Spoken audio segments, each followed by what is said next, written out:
Did it reset everything? I don't believe so. Okay. It says we're live. This cord right here. Put that one in. Just plug it into the phone there. So we good?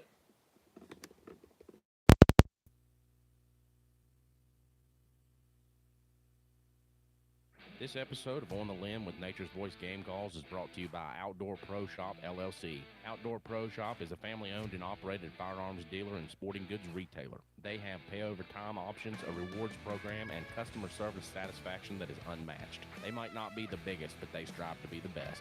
Contact them today at 240-360-1298 or visit them on the web at www.outdoor-pro-shop.com. That's Outdoor Pro Shop, 240-360-1298.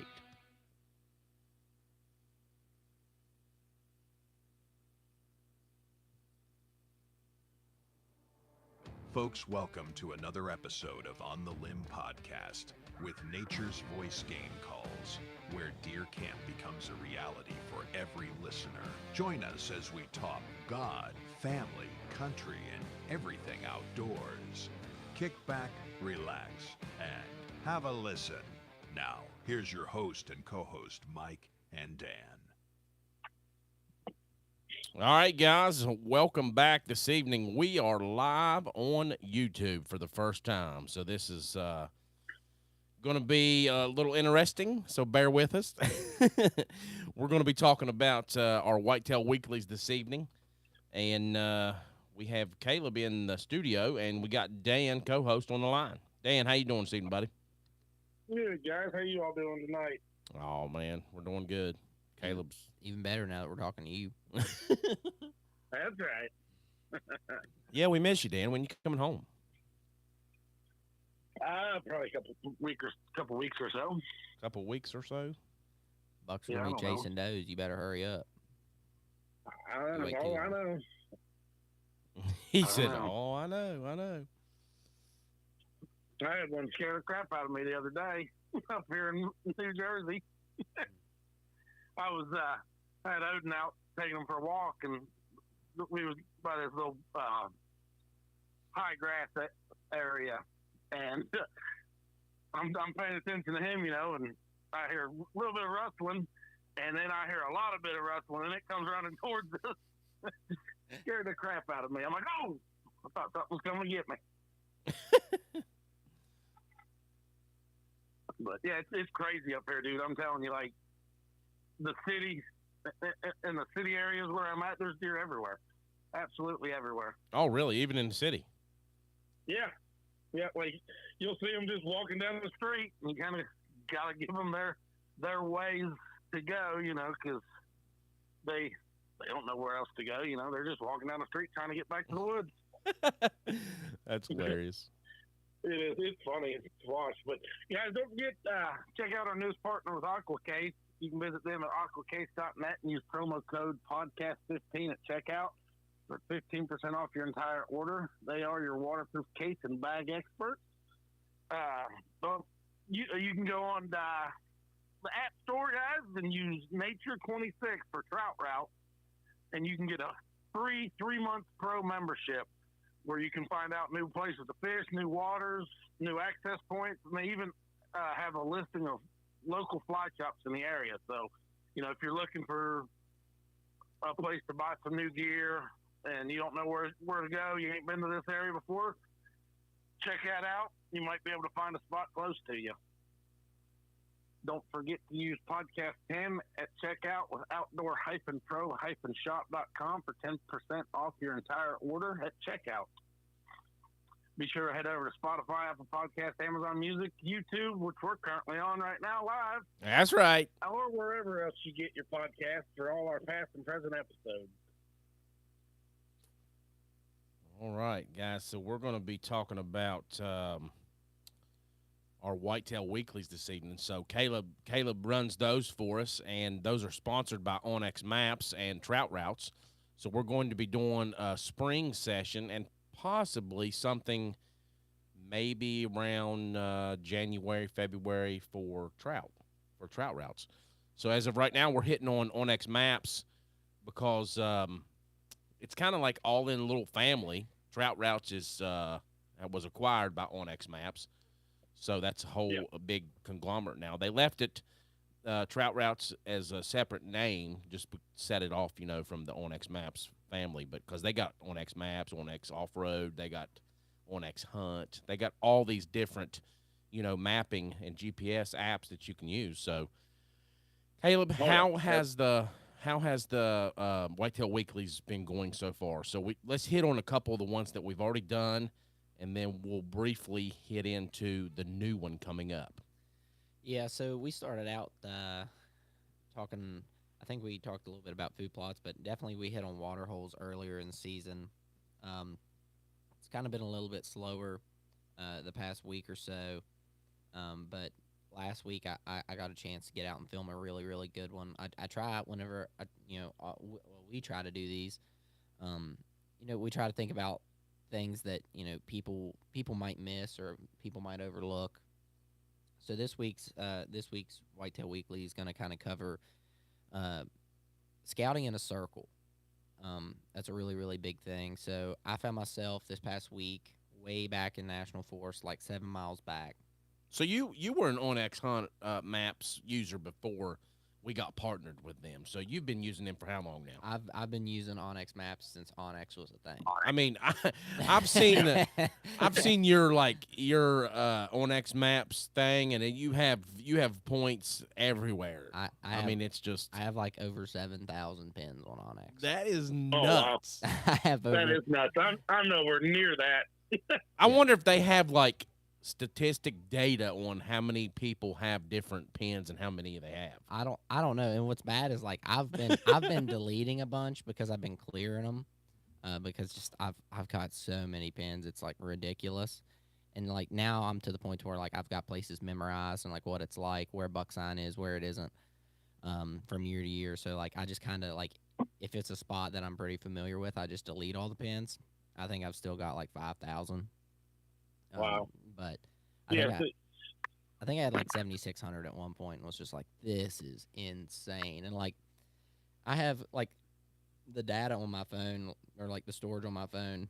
I have more gigs taken up by downloaded maps from Onyx than I do pictures or anything or anything else. Like you look at my phone, my wife can attest to it. I have more gigs of storage taken up by Onyx than anything else. So dang, to say that I'm a fan of Onyx is an understatement. So the cool thing about Onyx that they have so many built-in tools that I've been using. So I went into a new property. It's not a new property, but it's a new piece of public. I've hunted very little in the past. One of the harder places to hunt in the state of West Virginia due to the low deer density and just big mature woods and high elevation. If you're from West Virginia, you probably could figure out roughly the area I'm talking about. But man, I use LiDAR. They have LiDAR now. Oh, I know. LiDAR's amazing. I can see, like, it's one thing to look at like a topo line on a map and try and figure out, it's like, well, that looks like a flat, but is it really? And you can't tell. But man, if you put that LiDAR on, like, you might see 3 or 4 tram roads coming up to it. So let me tell you something. You may know this and you may not. The tighter that it gets, that's how steep it is. Yeah. If you see the lines that are further away, then that's going to tell you where it starts flattening out. Yeah. I've had several times I've walked way, way, way into a spot, and it looks like on a map, on a topographic, line, that it's a big flat, and it's not. So sometimes with LiDAR, now this is with all LiDAR, it comes from USGS and everything, it can be up to anywhere from 5 to 10 foot off. Yeah, but for the most part, like, if what I've noticed with the LiDAR is, like, if I see, like, you can really tell, like, what truly is a flat, and, like, you can see how that flat lays out, I guess, better on a map, and, like, get a visual of how it actually looks before you even get in there. Yeah. Oh, yeah. And then, so another thing is, like, you can go and Onyx has a filter that you can apply, and you can see if oaks are present. Now, it's not always 100% true. However, Onyx incorporates an algorithm to where, depending on the species of oak, you know, will it tend to grow in that area. Mm. So they've got Boone and Crockett maps, to where you can see like hot spots where like, the number of Boone and Crockett entries have been entered for a state. Leaf off imagery, which is super nice, and like especially where I'm hunting these big woods bucks in this high elevation. There's a lot of hemlock. There's a lot of spruce and just pine, evergreen. I can take that and go to the leaf off imagery, and I can tell, obviously, if it's a pine patch, then there's probably not a bunch of oak there. Yeah. So like it really helps me kind of deep dive using these various tools that Onyx has and I can get a 90% handle on what it actually looks like. We hear the future hunter in the background. He knows we're talking about hunting. That's what it is. He getting fussed. Hey, honey, if you want, you can take him in that back room. No, he's fine. He's fine. He's got his binky now. That's what we're about. We're about family. Yeah. We want to keep the hunting heritage alive. So between LiDAR and leaf off imagery, they also have recent imagery. So you can go into a property. You can go backdate. If they may have a way that you can backdate that. Yeah. And it should go pretty good ways back. I'm not sure how far, but we've went as far back as 2016, I think. Yeah. That is great because like I can see how the land changes during that time. If they come in and put a fresh cut in, like the base map itself, I think Onyx updates every year. Mm-hmm. But if you go to that recent imagery, and 2 weeks ago or 3 weeks ago that they cut a spot, you can see that they cut it. Oh yeah. And then Right. and then they'll update the base map, later on, and they'll put the year that it was cut. Like, I mean, it's the ultimate scouting tool. I've used them forever.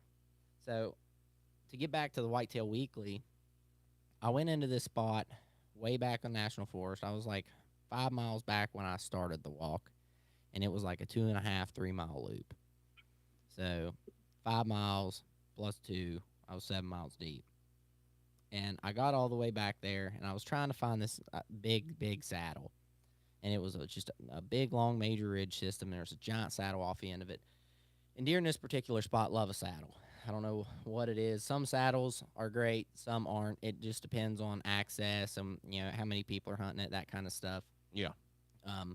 But like a saddle in Ohio typically isn't, is equal to a saddle maybe somewhere else. It all kind of depends on where you are. So I went back to this saddle.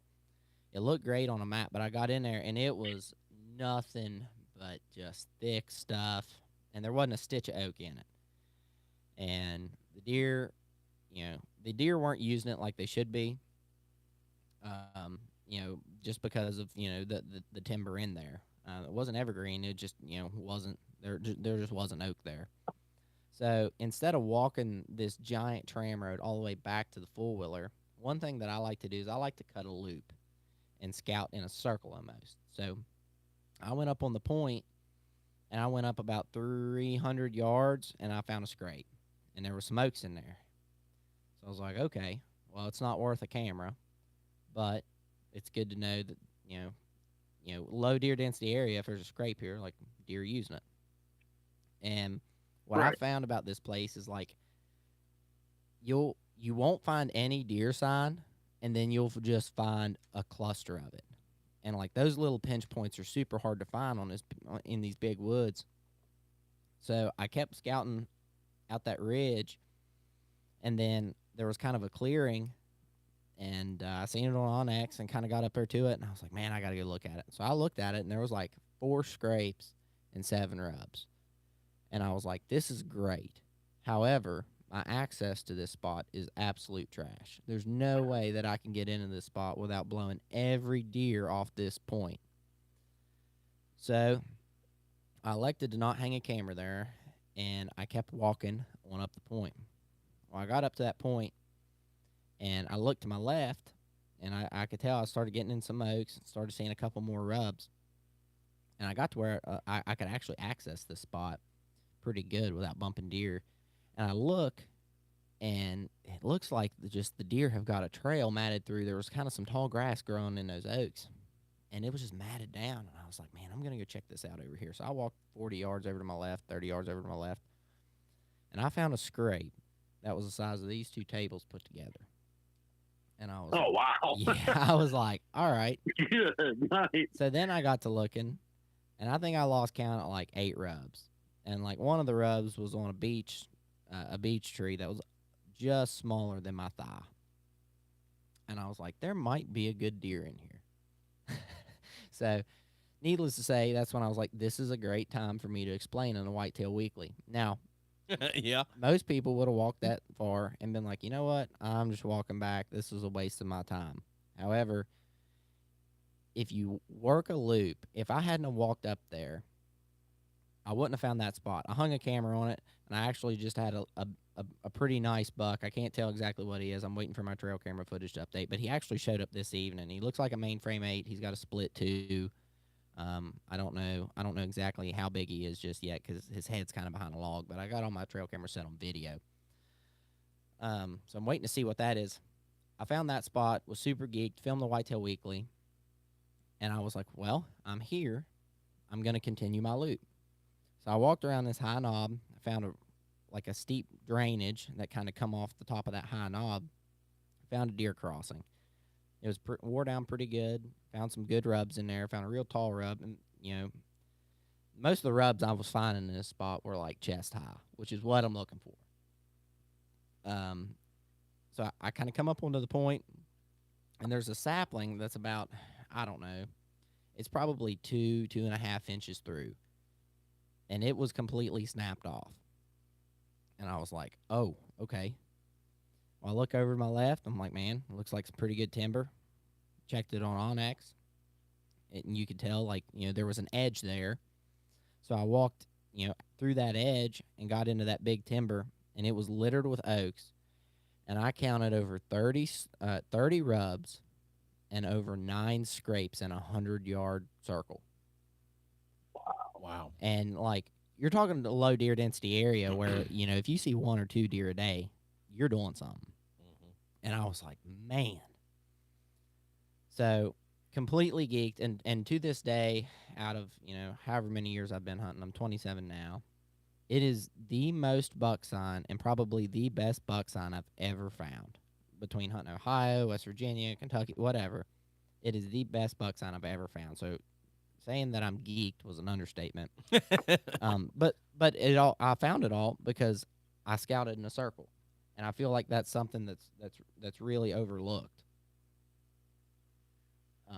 I feel like that's something that's really, really overlooked. So, what I ended up doing was I hung 2 cameras there, and in the past 4 days, I've had 4 different bucks over the age of 3.5 show up on those cameras. Wow. And I showed Mike the one. I'll send it to you here in a bit, Dan. But it's a nice one. he's a stud.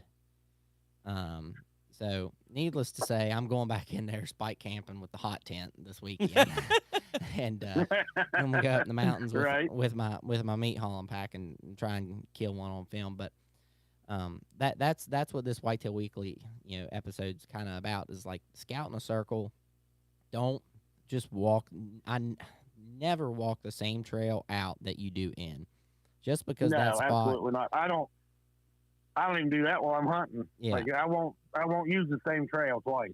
Yeah. And just because that spot doesn't pan out, and you can use every tool it is, but ultimately when you get boots on the ground, and it might look just like you thought it would on a map. It might be just as glorious as you thought it was. But if the deer aren't using it, the deer aren't using it. As good as Onyx maps are, sometimes, just the deer just aren't using it, all right? The deer, so. Yeah, they didn't get the memo that that's the area they need to be in, because that's where I'm looking. Yeah, so scouting in a circle, or the clover leaf method. Go back a different way. If I walk in low, then I'm walking back out high. And you'll find buck sign. If you do that, you will find buck sign somewhere. You'll find where those deer are using, and that's what I done. I ended up hanging 3 I hung 0 cameras on my way out and at the spot, and I hung 3 cameras and ran out of cameras. I would have hung 4 or 5, or 4 or 5 total, but I ran out of cameras. Ended up hanging 3 cameras on the way back because I scouted in a circle. So that's what this week's episode's about. When you get out way deep, don't get discouraged if it doesn't pan out. Use it.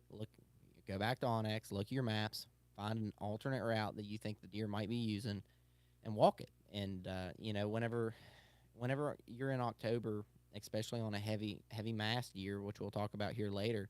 Yeah, we'll talk about that after the break because it's here. Yeah, and for sure. And it's so spotty on years like this. You've got to scout in a circle. So yeah, it can be like you may have areas that have hit a lot. Yeah, and you may have areas that have hit not very much. Yep, and that's exactly how this place was, and that's why the buck sign is very concentrated in pockets, and everywhere I found buck sign there was oak. Yeah, and there was a lot of oak. It wasn't just like 1 or 2 trees dropping. There was 7, 8, 9, 10, 11, 12. I'm sitting here looking at them Krispy Kreme donuts. Dan knows how I like snacks. Are you looking at the what? He brought Krispy Kreme donuts in tonight. Are those pumpkin? Oh no! Oh God! No,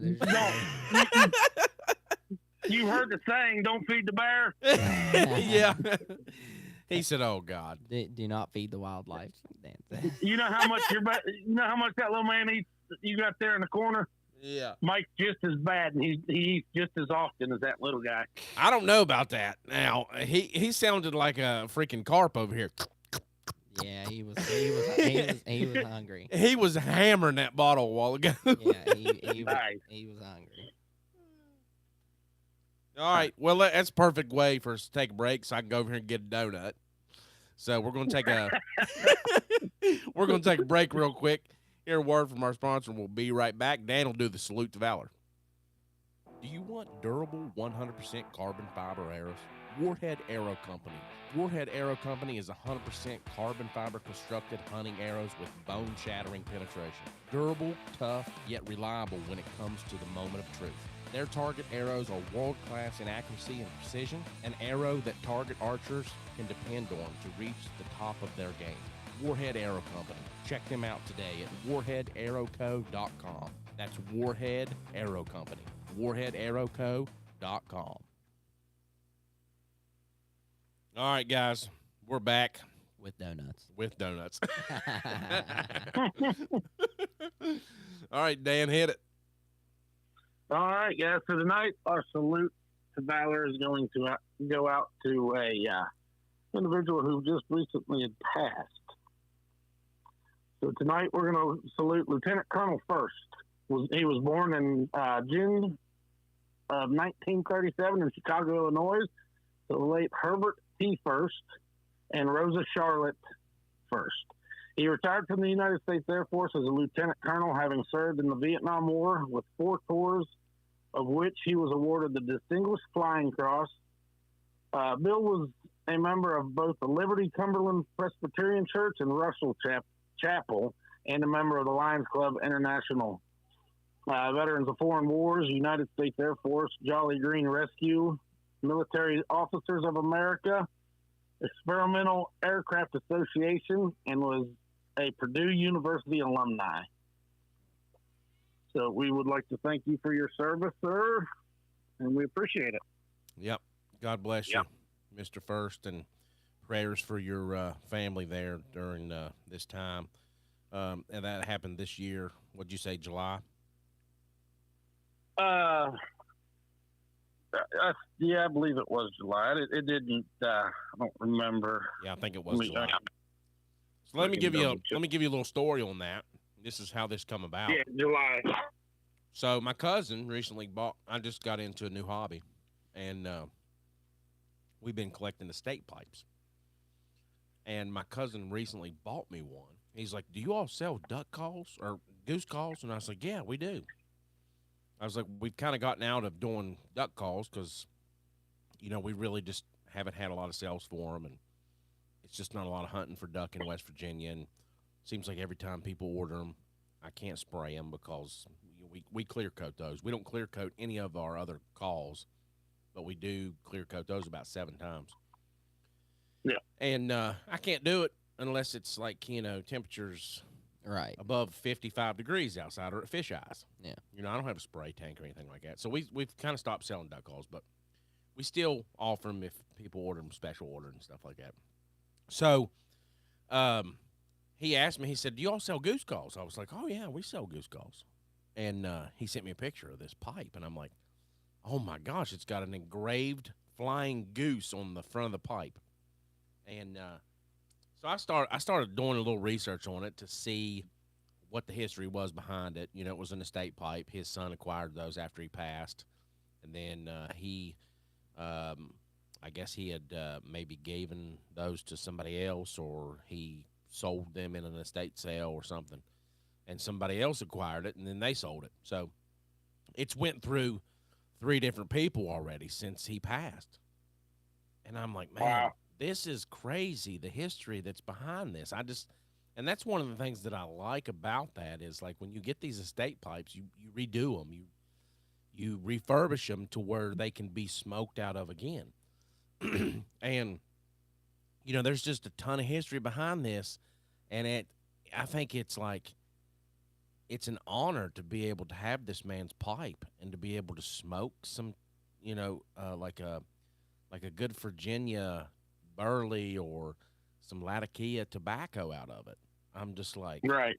this is nuts. The stuff that this guy went through, because he was a Vietnam vet. Yeah. I mean, he was in Vietnam, I think, right? Yeah. For four times. Yeah, He was 4 times. basically lived there for several years. That's just crazy. So, I mean, it's nuts. And I was like, I sent that out in our live chat, and I was like, man, we got to do this. We got to salute this guy because, we've been looking for different salutes anyways. And sometimes we come across them. Dan come across a bunch of them when he was out there in Missouri. So we had a stash of salutes for like 2 months. Every bit of it. Yeah, it was kind of nice. But yeah, I mean, I just think it's it's an honor to be able to have something of that man's, and I thank him for everything that he done for our country. So God bless him and his family. Yeah. All right, let's get back into Whitetail Weekly. So coming up, you was talking about what we're doing here recently with this new one. We've got another one that's one of them's already went out on video. We're going to do the audio version of that. We just Go ahead, Dan. Have we done one on like hunting mast areas? And I mean, because I know, like we was talking earlier, how much mast is out there this year. No, I don't think I don't we remember. have, but that would be Okay. that'd be a good one to do.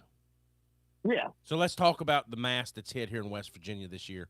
West Virginia DNR reported with West Virginia Metro News and WY, I think it's WBOY, they're out of Clarksburg, that the mast has hit really good this year. So hunting's going to be a little hard. Of course, we've talked about EHD, in previous episodes. We're kind of off that now because it's kind of starting to slow down. You're not seeing as much of it.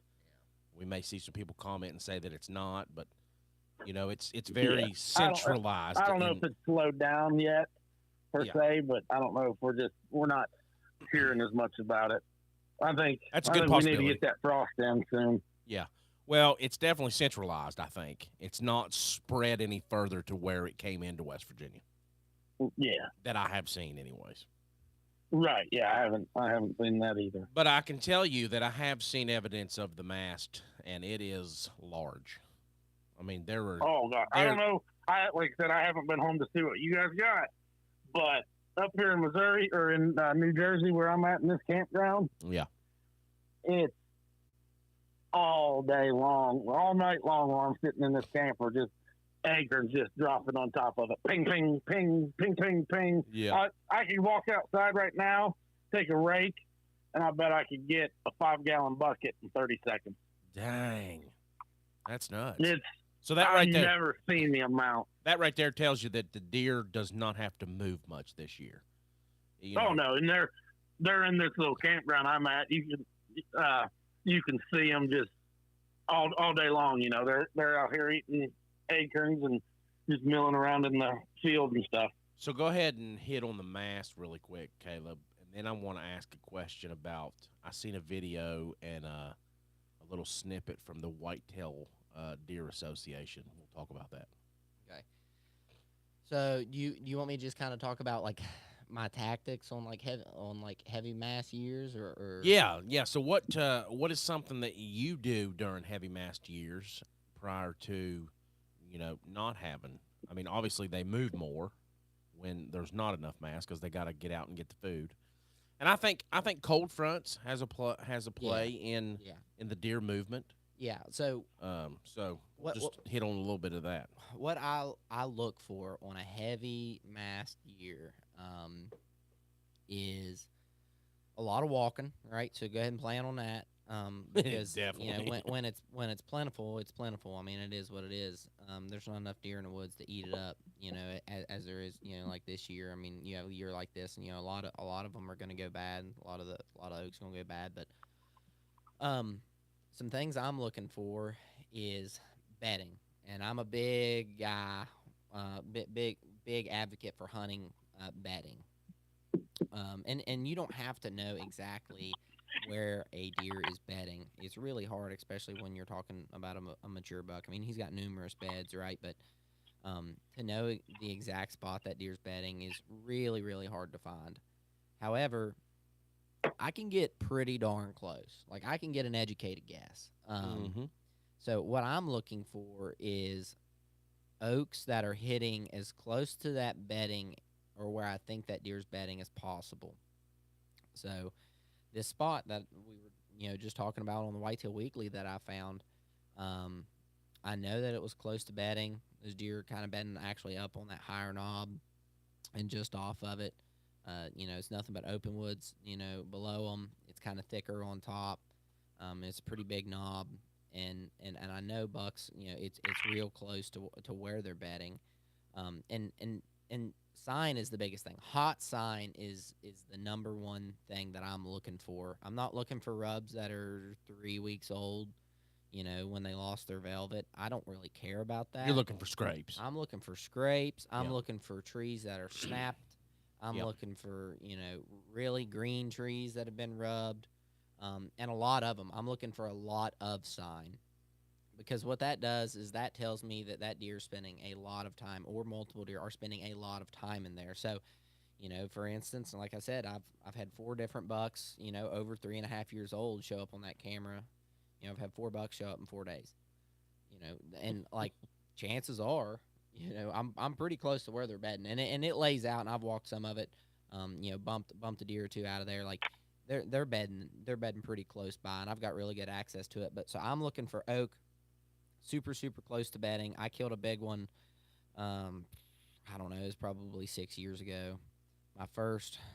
No, it was probably 7 or 8 years ago. It was my first like real good buck with a bow, on public, and I killed that deer. It was on a heavy mass year, kind of like it is this year, and I found some concentrated sign, and it was really really thick up on top and on the side of this hill, and I used Onyx. Imagine that, and I found a flat just off the side of that, out from the side of that bedding, and it was the only flat on the mountain, and it was littered in oaks. That's And one thing I was going to say there when you said thick during high mast seasons. I think that you'll find deer in more thicker areas. yeah, because I mean They've got the cover that they need. yeah. Plus, they've got the food source right there close Yeah. by. A lot of times, people talk about heavy mass year. Everyone talks about the October lull. Mm-hmm.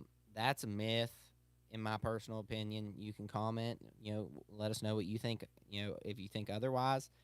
But big bucks move in the daylight. I don't care how pressured it is. They have to get up, they have to feed. However, that deer might move 5 yards from his bed, or he might move, 500. And the food sources changing, varies, and that's kind of what it depends on.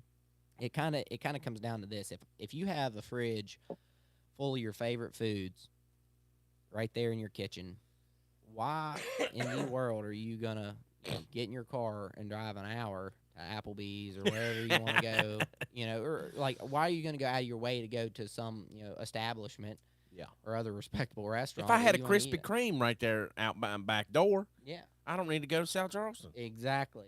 And what'd you do right there? So a big buck's the same way, right? Like, a big buck's the same way, and not even from the aspect of like, convenience, but also an aspect of safety. Yeah. So whenever, if I told you, if you went to South Charleston and get a Krispy Kreme, you might get shot. I promise you, you darn sure are not going to go to South Charleston, are you? No, Exactly. definitely. Right. So Yeah. a big buck's the same way. So that's what I'm looking for. I'm looking for oak as close to that that bedding area as possible. Just to let you know, they don't put Krispy Kremes in high crime areas. No. But from a deer perspective, you get the metaphor. So I don't buy that. Yeah, you don't. Maybe. No. Okay, so it's maybe different in bigger cities. Here in West Virginia, I don't think they put Krispy Kremes in high crime areas. those Krispy Kremes come from a Speedway gas station. Hey, there's 15 people touch those. Still tasting now pretty you ate good. Yeah, it makes me feel real good about eating it. Dan knows how I am about germs. Goodness. So yeah, so that's what I'm looking for. I'm looking for oak, really, really close to buck bedding, and I'm looking for a lot of fresh sign, and that's what's telling me that those bucks are in there in the daylight.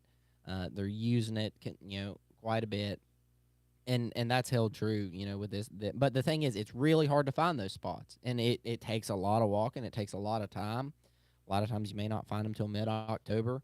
It takes a lot of mapping, but ultimately, unfortunately, you just got to put a lot of time on the ground. You can use Onyx to an extent, and it really gets you close and gives you a good idea.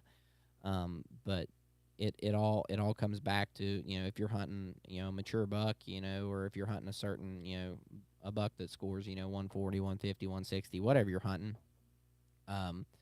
You've really just gotta walk and walk and walk until you find the caliber of deer you're wanting to kill. And those don't, those kind of deer in West Virginia just aren't everywhere. So, that's what's taken me a long time, at least this year, is to find a deer of that caliber that I was kind of in his bedroom. And fortunately, I feel like I've got a pretty good chance. And, talked about earlier about, me hunting this weekend. So what we've got going on this weekend, where I'm going to be hunting, it's going to be like 30 degrees on Friday. And you can look. I'm telling you, the deer is moving. Yeah. Every morning on my way to work, I see deer moving. Yeah. And not so much coming home. I mean, because the temperatures are lower in the mornings than it is in the evenings now. I mean, I don't know. It was kind of crazy. On the way to church, it was colder than it was when we got out of church at like 8 o'clock. I was like, I think the temperatures went up. But, of course, we were in Charleston. Yeah. It's a lot different here in Cross Lanes. Yeah. So. Some other things I'm using on years like this, like I stay out of the woods outside of scouting and setting cameras. I do not hunt a lot. When I hunt, I'm there to kill.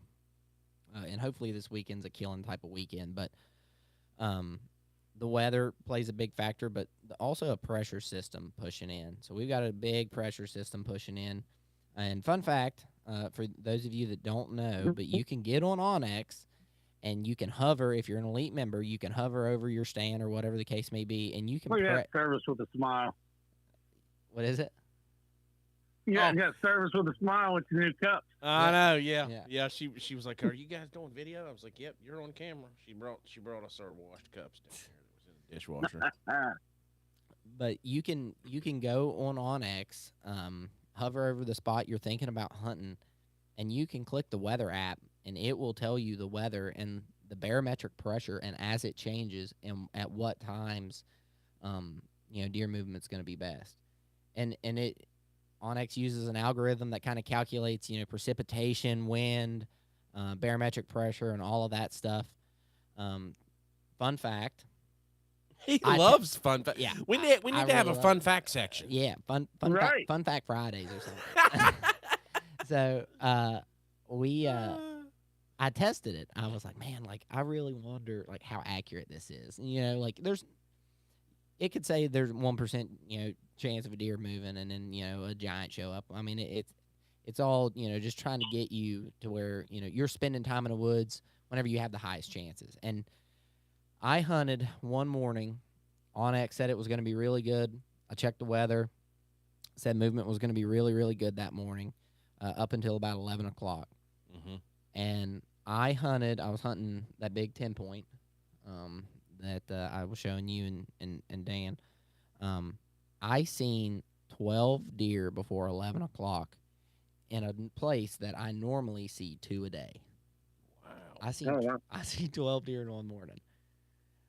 I was covered up with deer. And you said that was during high mast or low mast? It was this year. Oh, it was this year. It was this year on a spot, and on X, I done the weather app. Dang. I used their the weather because I'm an elite member, and I checked the weather and was like, well, Onyx says it's gonna be really good this morning, so I'm gonna go hunt this morning. And I literally seen every deer on that mountain except for the one that I was trying to kill, which it's part of it. I mean, So let me ask you this: have you paid attention while you're in the woods? You may not be a moon hunter, but have you paid attention to the days that you're in the woods and you can actually see the moon during the day? a little bit. So I'm not a big fan. You're not a big fan of the lunar phases? No. I personally, I'm not. I think the impact it has is very, very minimal compared to. I think the overall driving factor is temperature, and then barometric pressure. What do you think, Dan? I would definitely go with barometric pressures. Yeah. That I've noticed better results by going with the barometrics. Yeah, I've been reading more about the barometric pressures and it being a big contributor to that, the deer movement. But I've always been a lunar phase hunter. I mean, if I get up in the mornings and I'm on my and it's usually when I'm on my way to work, I get up in the mornings and I'm like, oh man, the moon is out right now still. Yeah. I need to be in the woods. And that's how I've hunted, and it's been. I mean, I get that too. You know what I mean? I would agree with that. You seeing it, you're like, oh man, that's perfect. I should be sick right now and calling off and going and not working. Yeah, for sure. But I mean, I think that my brother hunted a lot by the moon phases, and he was very successful when it come to deer hunting. Not so much. It's funny because we talk about this stuff during deer hunting and deer season, but it doesn't seem like turkeys are that kind of like ritual oriented when it comes to the way that they move. And so right before you start talking about this, I was talking about the whitetail association, deer hunting, or the deer hunting association thing. So I seen a video the other day that said that deer is not territorial. What do you think about that? Both of you all. Am I allowed to cuss on this podcast? Probably not. Yeah, because that's bullshit. I mean, I don't know about that. I mean, I've seen that, and my first thought was, what in the world is this guy talking about? Well, here's the thing. He says that they're only territorial during the rut, and any other time they don't care where they're at. So I can kind of get behind that, but not all the way. Yeah. Because my example was going to be, if me and Dan allegedly have the same girlfriend, well, when I see Dan in person, if I'm not territorial, I'm not going to punch him in the face.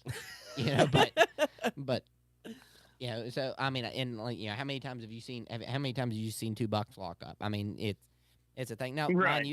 mind you, that's over a doe, right? So like territorial can be a pretty broad subject. Well, I mean, right? Are we talking about land, or are we talking about does? We talk all the time about the bachelor groups, bucks that get together before the actual rut. Yeah. They hang out, and they're picking out their pick. Yeah.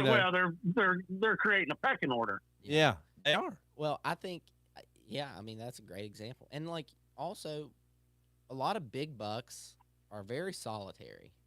Now, I'm not saying that a 200-inch deer won't won't summer with a couple 3-year-olds. But every buck's personality is different. I've seen bucks spot trail cameras and just keep walking and not care, and I've seen bucks spot trail cameras and you'll never get another picture of them. And then you set a camera up facing the opposite direction, you get a picture of them. Like, I've literally done that and seen that. So every deer's a little different. And I, maybe that's something, I might need to get some trail camera footage kind of explaining that, but that would be a great Whitetail Weekly to kind of, talk about. Oh, yeah. One of the first ones, I think me and Luke Humphrey's done, we talked about trail camera placement, and like, Mm-hmm. I never put a trail camera Right. low. Yep. I never put a trail camera low. Yeah. One for bears, but two, so it's out of plain sight of the deer. Well, we have a lot of theft. Yeah, that too. Yeah. So, but yeah, I like to say theft and meth. yeah. There's a lot of both of those. A lot of both of those. Neither are good. Neither are good. Neither are good. Go back to the old saying: drugs are bad. Yeah. LT told us best. And this, kids, is why you don't do drugs. That's right. That's right. That's right. Man, that's crazy. Back in the day. All right. Well, Dan, you got anything else to add this evening? When you coming back in, you said? Probably about 2 weeks. It's looking like, maybe. I don't know. 2 weeks. So you'll be back around the first part of or November. So No. Yeah, possibly. definitely, See you what definitely got to be off during gun season. I mean, come on. Oh, I'm sick that whole week. Yeah. All No, right. we're usually off anyhow for what I do. Yeah. I don't know if I've missed a gun season. No, I try not to myself, even if it's just like, if it's just the first day, I try not to miss the first day. I mean, I may not be able to go the whole week, but I'm definitely not missing the first day. I'm burning all kinds of leaves. I ain't even got a camera none of out it's in gun the season. house yet. I know. Next time you're in, we got to get something up before gun season. We got plenty of stuff to put out. Oh yeah. I put new batteries in all of them. Yeah. I just never put them up. I hear you. All right, guys. Well, thanks for listening this evening. Appreciate you watching our new live there on YouTube. Be sure to share it. We're trying to get that out for everyone to see. And be sure to check us out on Spotify, Apple Podcast, Google Podcast, Amazon Music, or wherever you get your podcasts. Yeah, don't forget to check out naturesvoicegamecalls.com too. Time to get your buck grunt tubes. There you go. Podcast 15 at checkout for 15% off your entire order. Yes. Nice. All right, guys. Dan, sure appreciate you this evening. Caleb, thanks for what you've done this evening. Always. Yes, sir. And thanks for watching, everybody. Everybody have a great evening. We'll talk to you next week.